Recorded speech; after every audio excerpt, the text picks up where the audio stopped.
بعد حضور صلی اللہ علیہ وسلم نے فرمایا تمہیں خیر کے دروازے بتاؤں؟ خیر کیا ہے؟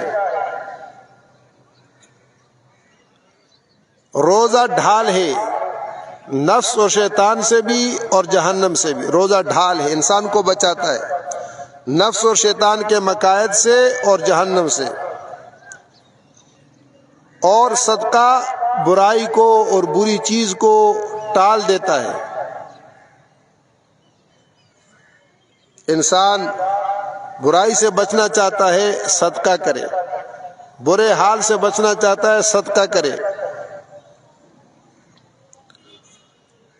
اس طرح انسان کو بچاتا ہے جیسے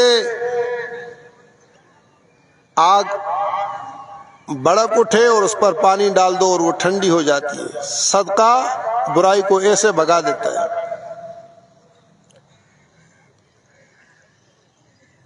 اور آدمی کی رات کی تہجد کی نماز یہ اللہ کے ہاں بہت قیمتی ہے.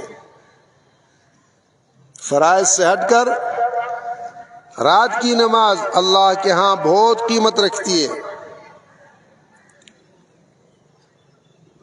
قرآن کریم میں اللہ جل شانہ نے ان لوگوں کی صفت کو بیان کرتے ہوئے یہ ارشاد فرمایا تتجافى جنوبهم عن المضاجع يدعون ربهم خوفا وطمعا ومما رزقناهم ينفقون.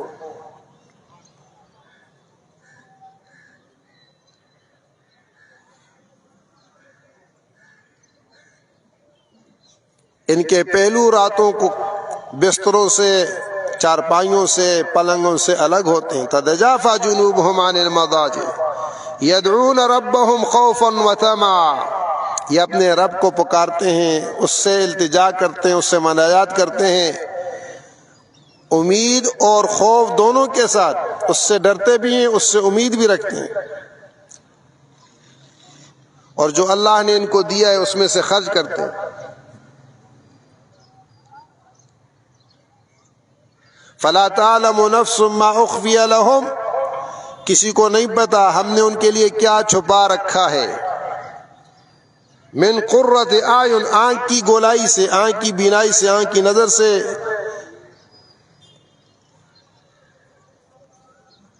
یہ بدلہ ہے جو ان کا ان اعمال کے بدولت جو انہوں نے کیا.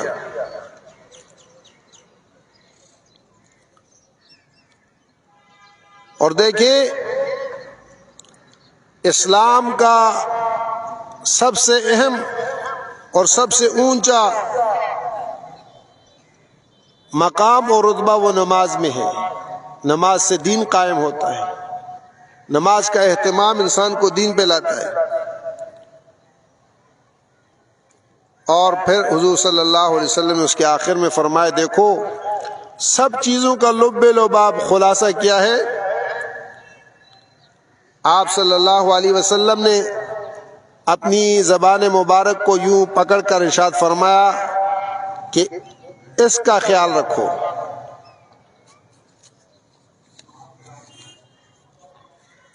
تو حضرت معاذ رضی اللہ تعالیٰ عنہ کہنے لگے کہ کیا زبان سے بھی ہلاکت ہوگی؟ آپ صلی اللہ علیہ وسلم نے ارشاد فرمایا وَهَلْ يَكُبُّ النَّاسُ إِلَّا حَصَائِدُ أَلْسِنَتِهِمْ، جہنم میں اوندے منہ گرائے جانے والوں میں تو یہی زبان ہے، اس کی وجہ سے گریں گے. زبان ہے لا الہ الا اللہ کے اقرار کرتی ہے جنت میں جائے گا، اور زبان ہے اس سے انسان کفر بکتا ہے جہنم میں جائے گا. زبان ہے سچ بولتی ہے اللہ راضی ہوگا، اور زبان ہے جھوٹ بولتی ہے اس کو ہلاکت میں ڈالے گا. ابو ہریرہ رضی اللہ تعالیٰ کی روایت میں ہے رسول کریم صلی اللہ علیہ وسلم نے ارشاد فرمایا روزانہ جب سورج نکلتا ہے پورا جسم زبان سے التجا کرتا ہے، پورا جسم زبان کے سامنے عاجزی کرتا ہے، پورا جسم زبان سے کہتا ہے کہ اللہ کے لیے ہمارا خیال رکھ، تیری وجہ سے ہم پہ مصیبت آتی ہے، تیری وجہ سے ہم ہلاک ہوتے ہیں.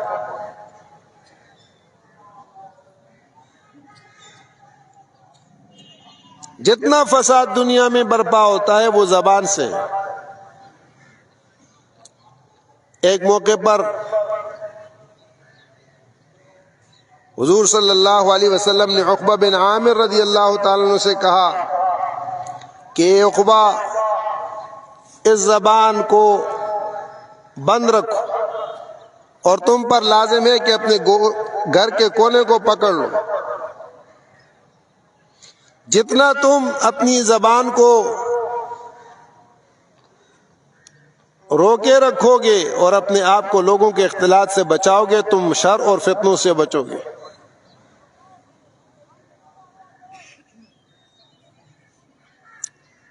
اختلاط صرف اور صرف معروف میں ہونا چاہیے، اور معروف سے ہٹ کر انسان اگر کسی چیز میں الجھا، یہ اس کے لیے خرابی ہے، ہلاکت ہے۔ ابو ہریرہ رضی اللہ تعالیٰ کی روایت میں ہے، حضور صلی اللہ علیہ وسلم نے فرمایا، قل خیرن او لیصمت، بھلی بات کہو، خیر کی بات کہو، ورنہ خاموش رہو۔ بھلی بات کا کہنا یہ خاموش رہنے سے بہتر ہے، لیکن اگر بھلی بات نہ ہو تو پھر خاموش رہنا بہتر ہے۔